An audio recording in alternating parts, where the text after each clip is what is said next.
lagi dalam pelajaran fisika lingkungan untuk pertemuan 1 untuk jurusan program studi ilmu lingkungan dengan dosen pengaku saya Prof. Dr. Abdillah PMD. Oke, bab 1 mengenai besaran dan sistem satuan.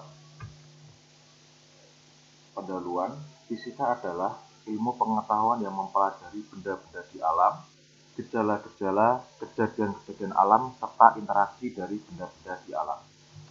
Fisika merupakan ilmu pengetahuan dasar yang mempelajari sifat-sifat dan interaksi antar materi dan energi.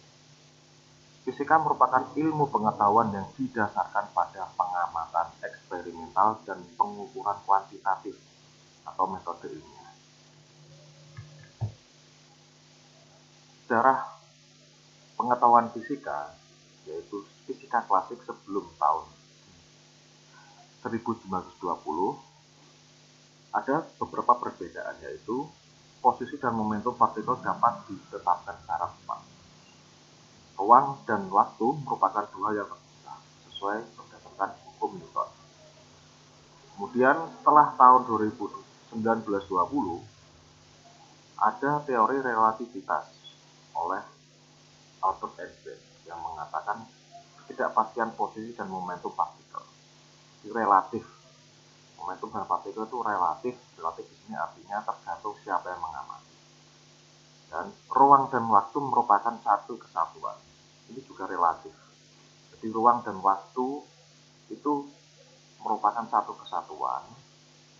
Tidak dapat dipisah, tapi juga relatif tergantung siapa pengamatnya.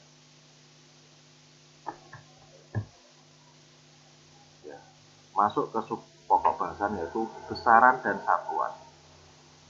Besaran yaitu sesuatu yang dapat diukur, dinyatakan dengan angka atau kuantitatif. Contoh, panjang, massa ini berat ya, waktu, suhu dan lain-lain. Kemudian sesuatu ini bisa diukur, yaitu membandingkan sesuatu dengan sesuatu yang lain yang sejenis atau yang ditetapkan sebagai satuan. Contoh, panjang jalan 10 km. Besaran fisika baru terdefinisi jika ada nilainya, ada satuannya. Contoh di sini adalah nilai 10 panjang. Panjang memiliki nilai 10 dengan satuan kilometer atau meter ya. Berarti ini 10.000 meter. Jadi selama komponen ini terpenuhi, ada nilai dan ada satuan, itu merupakan besaran. Dan satuan adalah ukuran dari suatu besaran, ditetapkan sebagai satuan. Contoh, meter, kilometer menyatakan satuan panjang. Detik, menit, jam menyatakan satuan waktu. Gram, kilogram, dan sebagainya menyatakan satuan massa atau berat. Dan ini ada sistem internasional.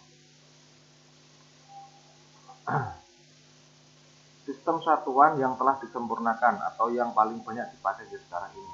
Dalam sistem internasional ada 7 besaran pokok berdimensi dan 2 besaran pokok tak berdimensi. Ini adalah besaran pokok. Ya, dihafalkan ya, ada 7. Contohnya, panjang. Panjang memiliki satuan meter. Massa memiliki satuan kilogram atau gram dan sebagainya. Ini ada waktu, arus listrik, suhu, intensitas cahaya, dan jumlah zat atau mol. Nah, dimensi ini merupakan simbol ya. Simbol. Jadi panjang dinyatakan dalam L, massa dinyatakan dalam M, waktu dinyatakan dalam T. Kemudian ada 2 besaran lagi yang tak berdimensi. Contohnya adalah sudut datar atau radian dan sudut ruang, steradian.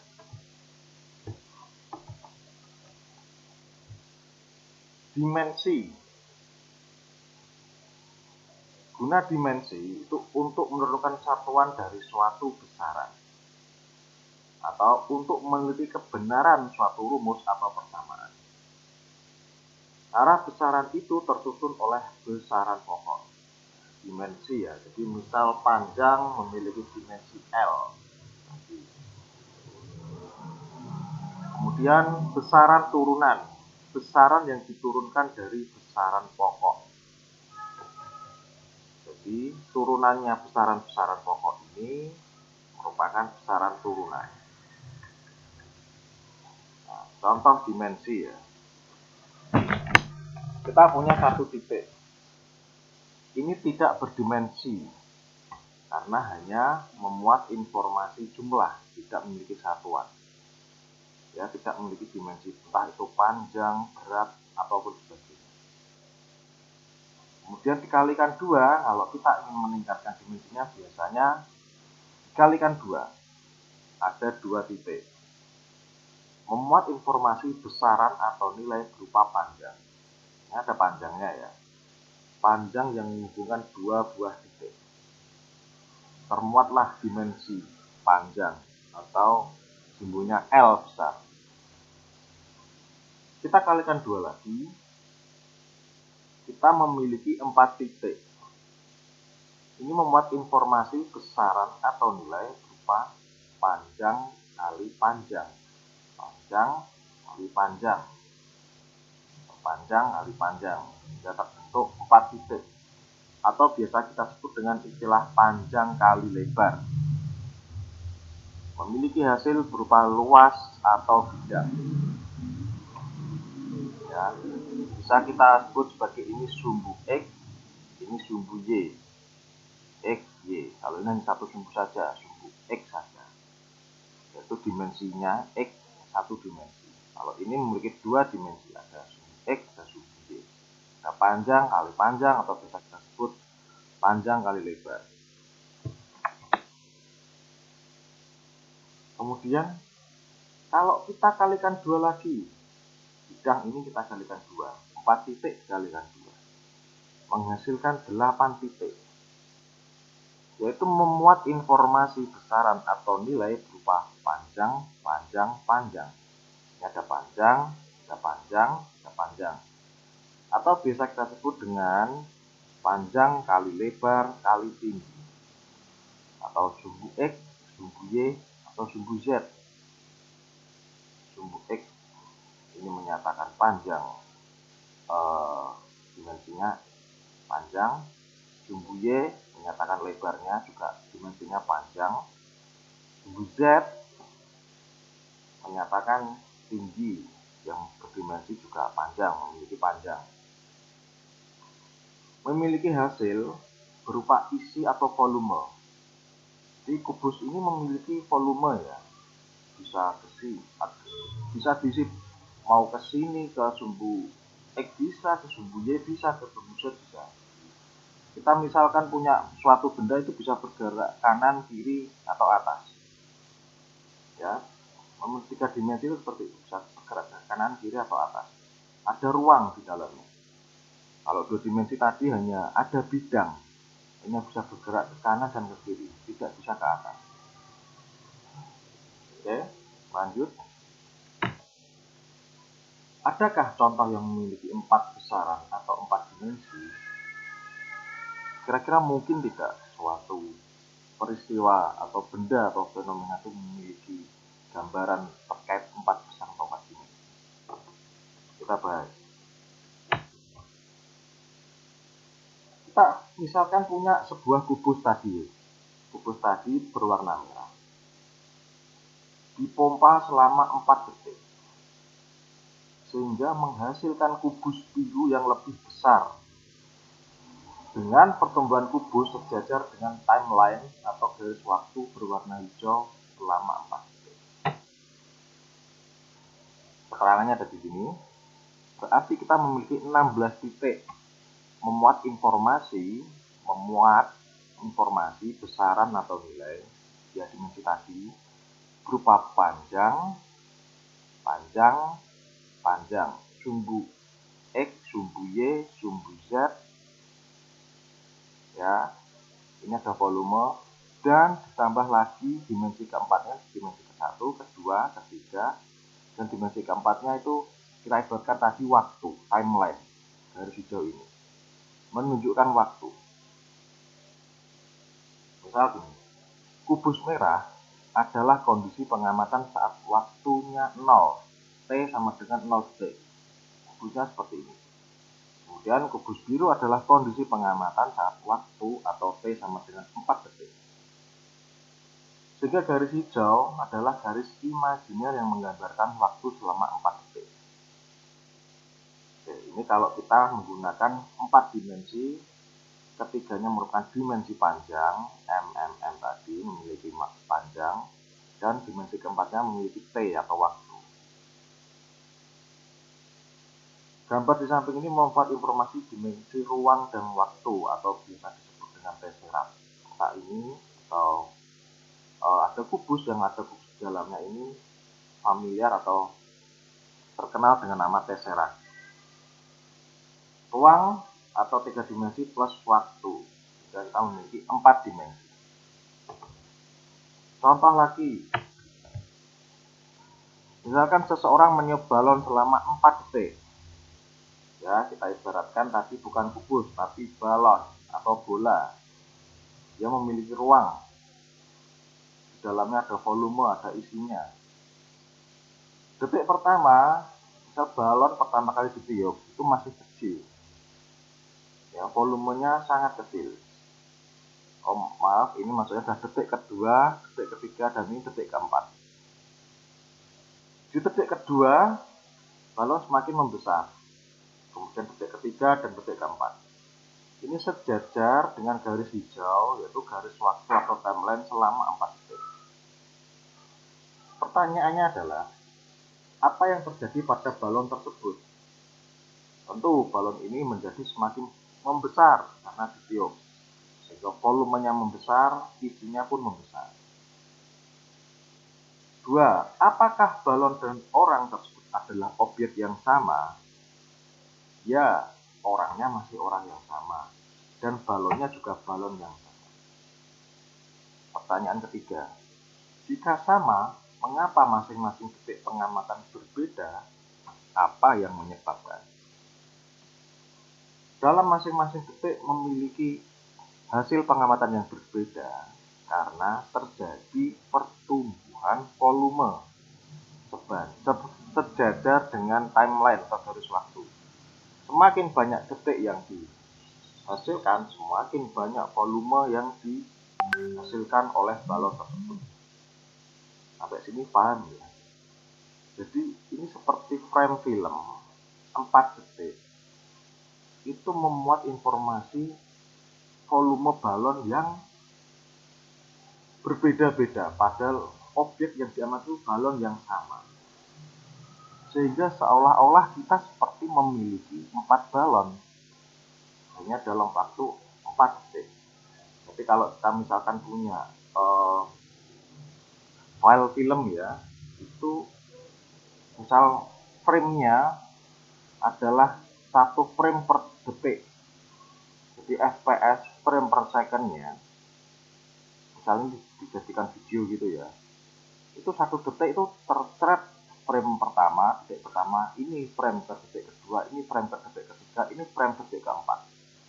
Padahal ini objek yang sama tapi mengalami perubahan yang cukup signifikan.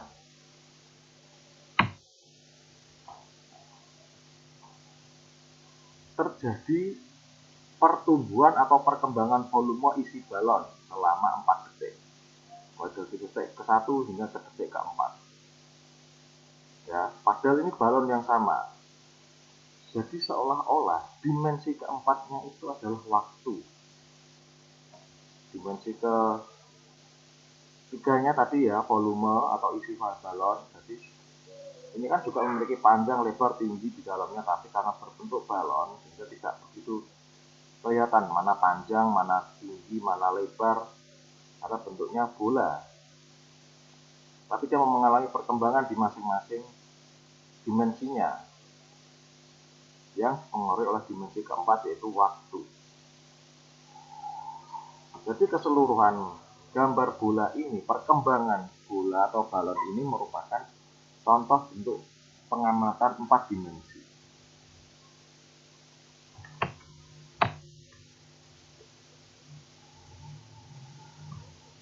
Di sini ada gambar seorang bayi hingga menjadi nenek. Pertanyaan yang sama, apakah ini bayi yang sama? Jelas, ini adalah orang yang sama. Mengapa kok berbeda? Karena tadi, bayi atau manusia ini juga memiliki volume, memiliki isi, memiliki panjang, memiliki tinggi, memiliki lebar, sehingga isinya atau volumenya atau keruangan tubuh bayi ini selalu berubah-ubah dari waktu ke waktu. Inilah contoh nyata objek 4 dimensi. Jika menggunakan dimensi keempatnya adalah waktu. Bumi pun demikian, diamati sejak tahun 72, 97, 2002, 2007, 2012, 2012 sampai 2015. Diamati selama 43 tahun juga mengalami perubahan. Jadi seolah-olah seperti ada banyak bumi. Ada satu bumi, hanya berbeda waktu pengamatan.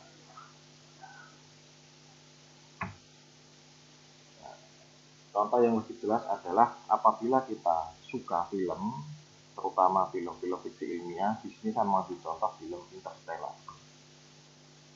Ya, ini ada ruangannya Dr. Moore. Ini adalah salah satu tokoh di film ini yang menjadi tokoh utama, bercerita mengenai ruang dan waktu pesawat Interstellar. Tokoh Moore ini dia mengalami fenomena yang aneh terhadap buku-buku yang berjatuhan dan debu yang jatuh di rak bukunya. Ruang dalam kamarnya Moore ini adalah ruang 3 dimensi. Tetapi ayahnya, si Dr. Cooper, itu juga bisa mengalami fase 4 dimensi, yaitu perjalanan waktu terhadap kamar ini. Jadi kita ibaratkan ini adalah kamar yang kita amati di detik ini, saat saya bicara detik ini, dengan detik berikutnya, itu adalah kamar yang sama. Tapi mempunyai frame atau gambaran yang berbeda-beda. Detik ke-1, ke-2, ke-3, dan ke-4, dan seterusnya. Ruangannya selalu sama, tidak ada perbedaan. Tapi fenomena yang terjadi berubah-ubah, ada buku jatuh, dan sebagainya. Yaitu tadi adalah pengaruh waktu. Nah, ini kalau kita visualkan seperti tesseract, jadi dia berkembang. Ini waktunya T. T-nya menjadi min 1, min 2, min 3. Dan ini adalah T0, T waktu pengamatan. Jadi detik saat foto ini diambil, itu misalkan adalah kotak ini. Bidang. Kemudian, 1 detik yang lalu seperti apa? Ya kita geser 1 detik. Bisa seperti ini. Dan ini adalah 1 detik kemudian. Kalau kita ibaratkan tadi gambar kubus tadi, gambar kubus merah menjadi kubus biru, itu berkembang di semua sisinya, di semua dimensinya berkembang menjadi lebih besar. Nah, di sini adalah kita bisa melakukan perjalanan waktu di detik, atau bahkan menit, atau bahkan hari, atau bahkan tahun sebelum kamar ini diambil fotonya, ataupun setelah. Ya, semoga tidak bingung. Nah, ini bentuk tesseract gambarnya Dr. Moore. Di film Interstellar sangat jelas sekali bahwa Dr. Cooper bisa berpindah sesuka hati, tidak hanya berpindah dari jarak ke kiri, ke kanan, ke atas, ke bawah, tapi juga dia bisa berpindah ke waktu 1 tahun yang lalu, 2 tahun yang lalu, 10 tahun yang akan datang, 10 tahun yang lalu, dan sebagainya. Itu karena gambar tesseract ini memuat informasi ruang dan waktu. Nah, ini adalah scene di mana Dr. Cooper, ayah dari Dr. Moore ini Dr. Cooper ya, melakukan perjalanan waktu untuk memberikan informasi ke masa lalu terhadap anaknya, terhadap titik koordinat lokasi NASA yang harus dikunjungi mereka berdua. Jadi Dr. Moore itu kembali ke masa lalu dengan memberikan GPS koordinat lokasi NASA kepada anaknya Dr. Moore melalui kode Morse dengan menggunakan media rak buku dalam rak-rak kamarnya Dr. Moore. Tidak bingung ya? Jadi bentuk tesseraknya kamar atau ruangannya Dr. Moore itu seperti ini. Kalau misalkan dimensi waktu dimasukkan, jadi ini adalah waktu pengamatan, ini mungkin adalah detik min 1 atau bisa jadi H-1 hari sebelumnya atau tahun-tahun sebelumnya, terserah Dr. Moore mau bergerak kemana. Tergantung luasan kubusnya juga berpengaruh terhadap luasan atau panjangnya garis waktu yang termuat dalam informasi ini. Oke, itu tadi contoh fenomena 4 dimensi. Kemudian ini ada besaran yang juga turunan dari besaran pokok. Misal ini adalah kecepatan. Contoh besaran turunannya adalah meter per detik. Ini memuat informasi 2 dimensi, yaitu panjang dan waktu. Jadi kecepatan itu merupakan besaran turunan dari panjang dan waktu. Menghasilkan meter per detik kecepatan. Dan luas tadi seperti besaran pokok memuat 2 dimensi, meter kali meter, panjang kali panjang. Untuk 3 dimensinya berarti meter kali meter kali meter menghasilkan volume atau isi. Dan contoh yang mempunyai nama khusus itu ada gaya, newton, energi, joule, gaya, watt, frekuensi. Nah, ini contoh besaran turunan dan dimensinya. Apabila kita menggunakan 2 dimensi berupa panjang, yaitu panjang kali panjang, atau kita sering menyebutnya panjang lebar, itu menghasilkan luas. Dan 3 buah dimensi, ada 3 dimensinya, itu yaitu memiliki panjang, L maksudnya panjang, atau panjang kali lebar kali tinggi menghasilkan volume. Ya. Nah, ini juga contoh dimensi 4 dimensi. Ada 4 informasi dimensi di sini, yaitu M massa atau berat dikalikan dengan dibagi dengan volume atau isi.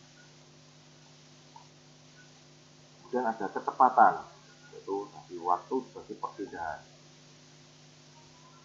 L dikali T-1 atau L per T, meter per detik atau sebagainya.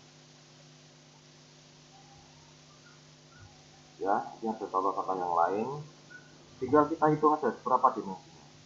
Kali ini percepatan L per T kuadrat atau L kali T min pangkat 2. Itu panjang dibagi kecepatan waktu. Ada 3 dimensi, 1, 2, 3. T-nya ini 2, ini 1. Dan banyak dimensi yang lain. Tapi contoh-contoh penggunaan dimensi, semoga tidak bingung. Nah, ini adalah faktor pengali dalam standar internasional. Faktor pengali ya. Jadi misal kita ambil contoh gram. Nah, gram dibagi 1000 atau 10 pangkat min 3 itu menghasilkan miligram. Kemudian pangkat 6-nya per 1 juta itu mikrogram, miligram, kilogram. Yang pangkat 1000 atau 10 pangkat 6 itu megagram. Contoh lain misal, tapi kan berat. Misal satuan data, byte. 1 kilobyte itu 1000 byte, ya, 1000 bit, 10 pangkat min 3. Atau KB maksudnya kilobit, jadi ada 1000 bit. Kalau 0-nya 6, jadi 1 juta, itu sama dengan megabit. ya, megabit atau MB itu nolnya 6, ada 1 juta megabit.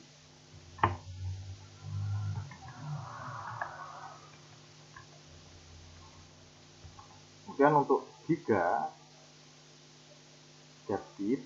itu nolnya 9 miliar, ya, ada 1 miliar bit itu 1 gigabit. Kemudian untuk tera nolnya 12, jadi 1 terabit itu memiliki 0,12 atau 10 pangkat 12 bit. Kalau uang kita bicarakan itu 1 triliun, itu dari kata ini, teraliun. Ya, itu tadi contoh pengali dalam standar internasional. Ini ada contoh soal, tentukan dimensi dan satuannya dalam SI untuk besaran turunan berikut. Gaya itu adalah massa kali percepatan. M kali L panjang, massa kali panjang per T kuadrat. Ya, jadi bisa diartikan M L kali T kuadrat, satunya kilogram untuk massanya, L untuk panjangnya, meter, kilogram, meter, kemudian per second kuadrat, karena waktunya T-nya ini pangkat negatif 2, jadi per meter. Jadi gaya adalah berat dalam meter percepatan per T kuadrat. Nah, dan ini massa jenis atau berat jenis, yaitu berat per volume atau berat ini juga mirip dengan gaya, dimensinya sama dengan gaya, berat M L T pangkat min 2 per volume L pangkat 3. Ya. Itu adalah contoh penjabaran dimensi, bukan tidak bingung. Dan ada tekanan, yaitu gaya yang diberikan per masing-masing luasan. Dan usaha adalah gaya dikalikan jarak. Jadi gaya yang dibutuhkan untuk berapa jaraknya.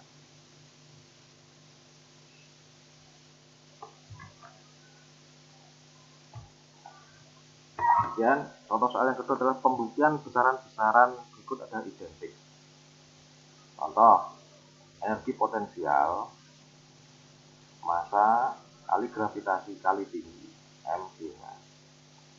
Massa itu tadi m memiliki berat, gravitasi itu kan kayak kecepatan ya, L T L per T pangkat 2, di panjang yang ditempuh selama T pangkat 2 kalikan tinggi, memiliki dimensi disederhanakan menjadi M L pangkat 2 kali T pangkat min 2. Nah, untuk energi kinetik ternyata juga memiliki hasil penyederhanaan yang sama, setengah kali mv kuadrat, setengah kali massa kalikan kecepatan kuadrat. Nah,